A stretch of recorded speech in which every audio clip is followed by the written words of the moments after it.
Hello, welcome back to the Villa View. It's time for the match preview of Birmingham City against Aston Villa, which is taking place Sunday at noon. This match preview is proudly backed by the One Football app, and let's take ourselves straight to the app to look at some stats ahead of the big derby day.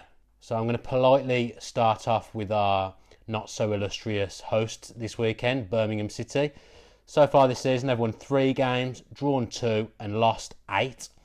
They average 0.6 goals a game and conceding 1.6 per game. The average possession stats are 47%, pass accuracy 69%. Moving over to ourselves now, currently sitting in 5th position, which is actually the highest position we've been in since we've been in the Championship.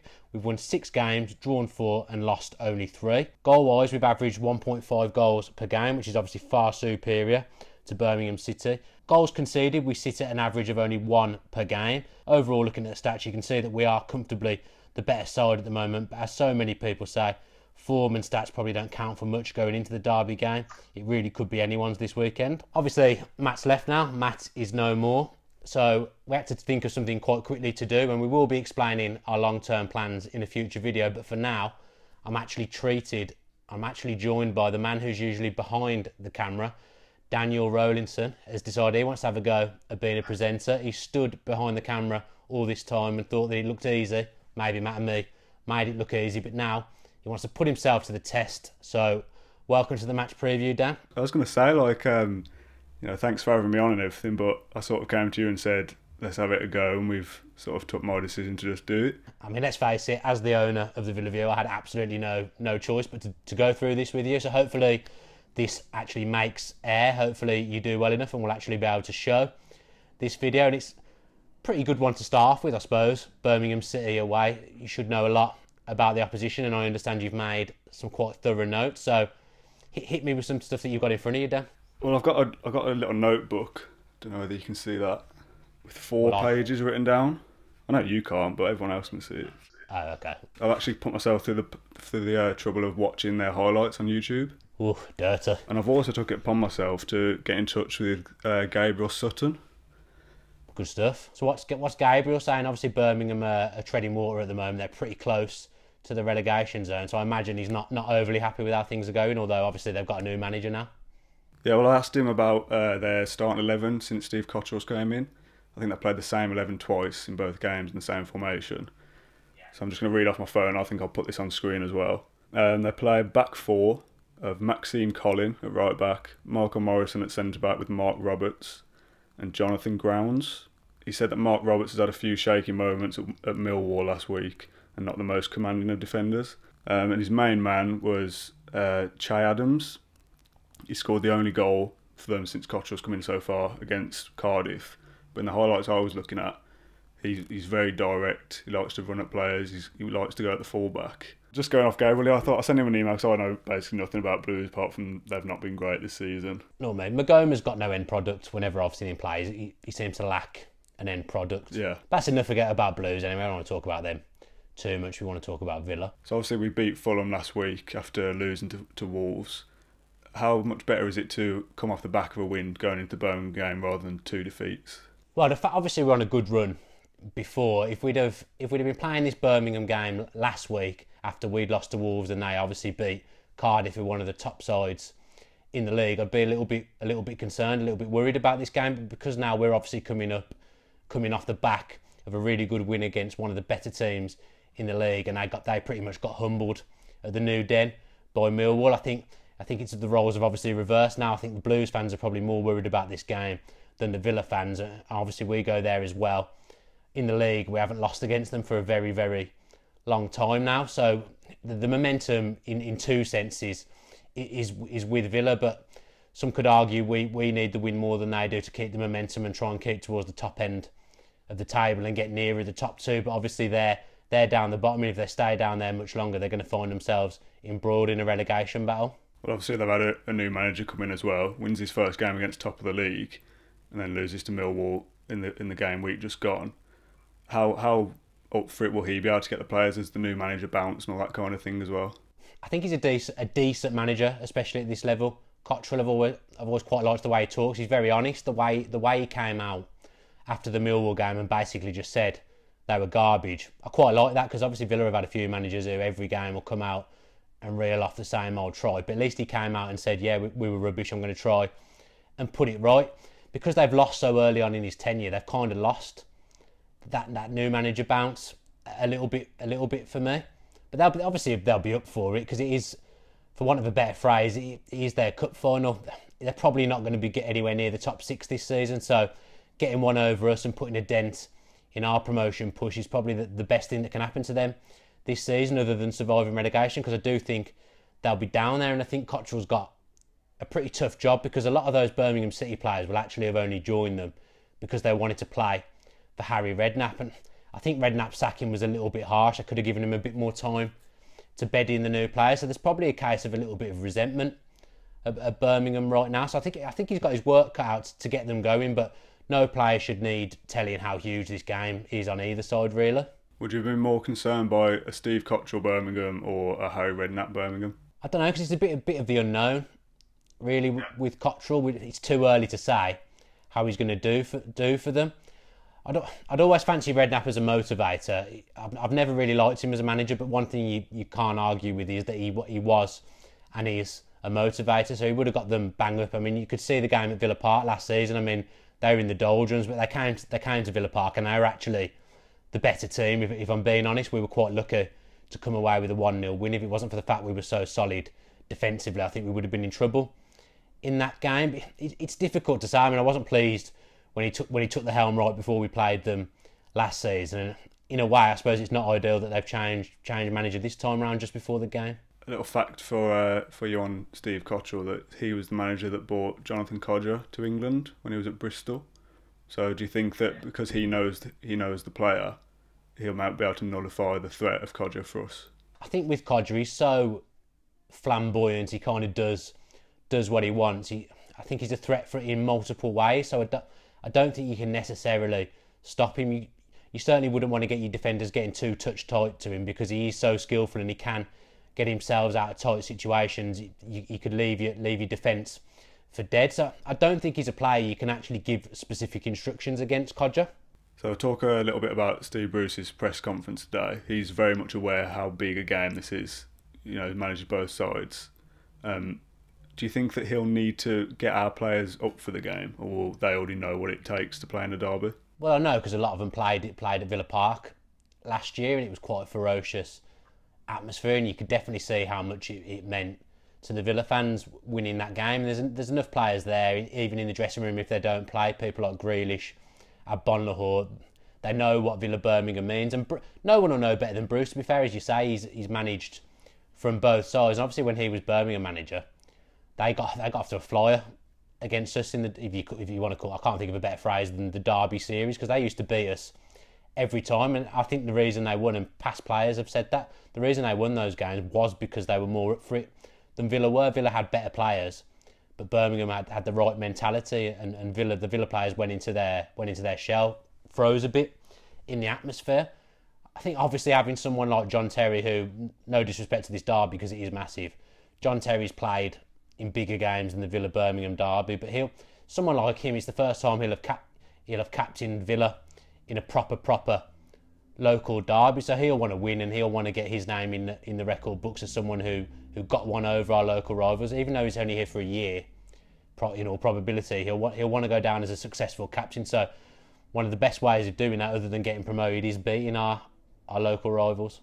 One thing I just thought off the top of my head while you were talking then about a proper derby, do you think from the players and the club's point of view, the preparation that went into the Wolves game as a derby will be similar to this game?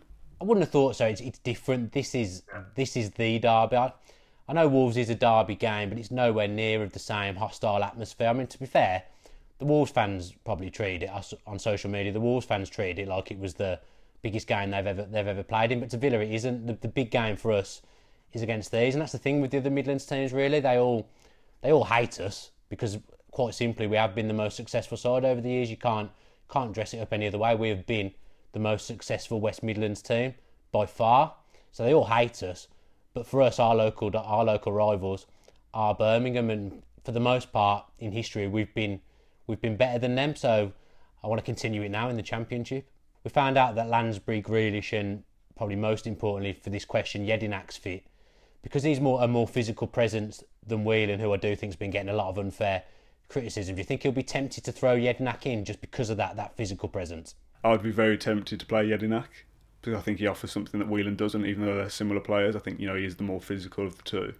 And I think in a derby game where it's, you can get a bit scrappy at times and a bit physical, I think Jedinak is a player that will be important for us. I think normally he would put Jedinak in and I would back that decision, but he played 45 minutes against Middlesbrough, I think it was, in the midweek 0-0 draw, and he looked knackered immediately because he obviously had no pre-season and he obviously hadn't played a game for a long time, and he got dragged at half-time after we'd had a pretty mediocre first half, to be honest. So I just worry that would happen again if he put Jedinak in there. I get that he offers a more physical presence than Whelan. I think Whelan's passing is probably better, and I think Jedinak would be more suited to the game, but I don't think this is a game where you can take the chance that Jedinak will get through, because I think we'd be taking him off at half-time or after an hour. Anyway, I think he might be a better option to bring on if we're trying to hold on to something. If you're starting a game and you've got your tactics and your set pieces and everything set, and then your big physical defensive midfielder has to come off at half-time or 60 minutes, that changes the whole complexity of the game then. And that's something that you don't want to do. You want to change the game by bringing somebody on, not by bringing them off. Yeah, I think he'll go Whelan. I think he'll know that he can't risk it, and I don't think he'll want to change the team from last week either. That's the other thing. I think the team played so well against Fulham. I think it was the most complete looking Villa side I've seen for a long time. Everyone looked like they knew what they were doing defensively and going forward, and I think there was a nice balance in that team as well. I thought Onuma was very good in midfield. I mean, part of Bruce might want to take Onuma out and play Jedinak and Whelan and go a little bit more cautious, but I don't think you can change anything from last week, if I'm being honest. So for people that didn't see or don't know the team, can you run us through what that starting 11 would be? Yeah, and I mean, to be honest, for probably one of the first times when we've done these previews, I actually think this is what Steve Bruce will do, and it would be exactly the same thing that I'd do as well. So it would be Sam Johnston in goal, El Mohammadi right back, Chester and Terry at centre back as always. Left back, Alan Hutton, there's no reason to take him out because he's filled in well. Whelan at the base of the midfield three with Onuma and Horahan in the centre with him. Snodgrass wide right, Adoma wide left, and then Kodja leading the line on his own at front like he did last week. How do you think Onuma could do in this game? Because for me, like you say, he was one of the most creative players we had against Fulham, and he could potentially be the sort of player that runs a game like this if he can get on the ball. I think it's going to be a pretty tight game, so I think people like him and Snodgrass, potentially two that can unlock the door in a tight game. And you could argue that they're the kind of players we haven't had over the last few years, usually when teams sit back. Because I don't see Birmingham playing on the front foot. I think they'll be naturally cautious because they know that we've got players like Adoma, like Kodja, that can hurt teams on the break. So I do think you'll see quite a deep Birmingham City side. That ideally, I think both teams will want to play on the counter attack. So at some point, one team is going to have to show their cards, but I think they'll be the more reluctant to push forward because they'll know that we can hurt them on the break. So in a tight game, I think Onuma could be pretty important because he can get himself out of tight spaces. We've got a few players like that, Kodja and Adoma as well, who can wriggle their way out of tight spaces and make something happen. Now that's the good thing.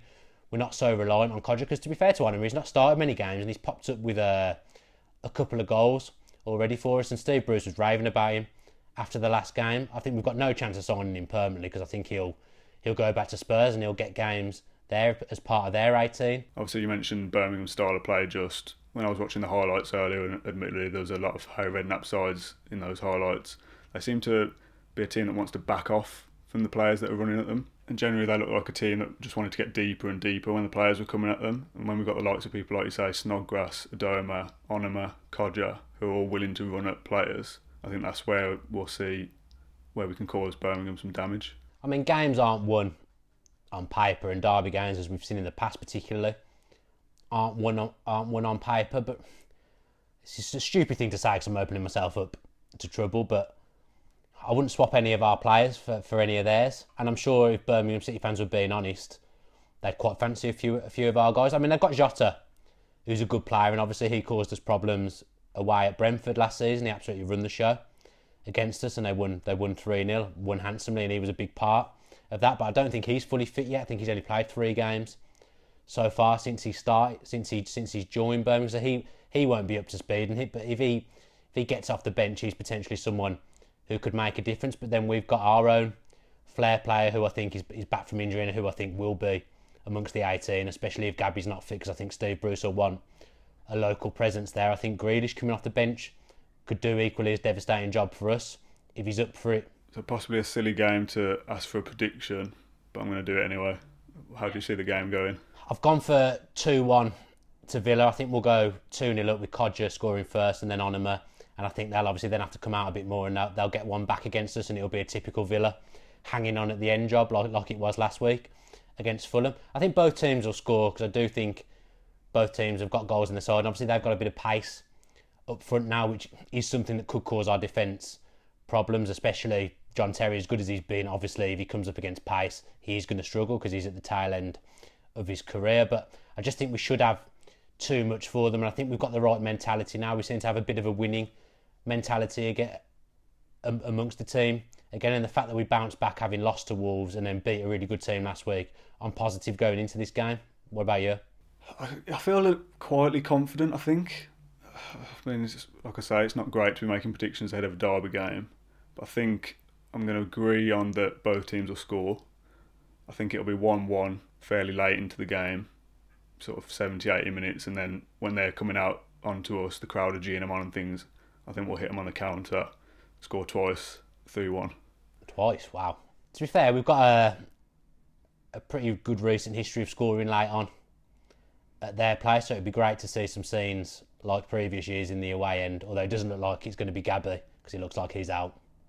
Yeah, I think it was the Messiah that Bruce said he needed to play on Sunday, so it's unlikely he'll be featuring. He does always seem to come down from the loft for these games, but I don't think he's going to be coming down this time, unfortunately, because to be fair, if I was the manager, I'd want him involved because he scares them. You could see as soon as he set foot on the pitch both games last season, they were scared, and we could do with that. But I think this time round, we've got enough without him to do something against these guys. Looks like it could be his last season as well, so I'm sure he'll be doing everything he can to be fit. If he's not fit, if I was Steve Bruce, I'd get him shadowing the medical team for the day, and then every time we get an injury or whatever, I'd just have him running on the pitch with the medical staff, just so he's there, just to wind their fans up, and just the mere presence of Gabby seems to be enough sometimes in these local games. So I'd definitely get him shadowing the medical team for the day.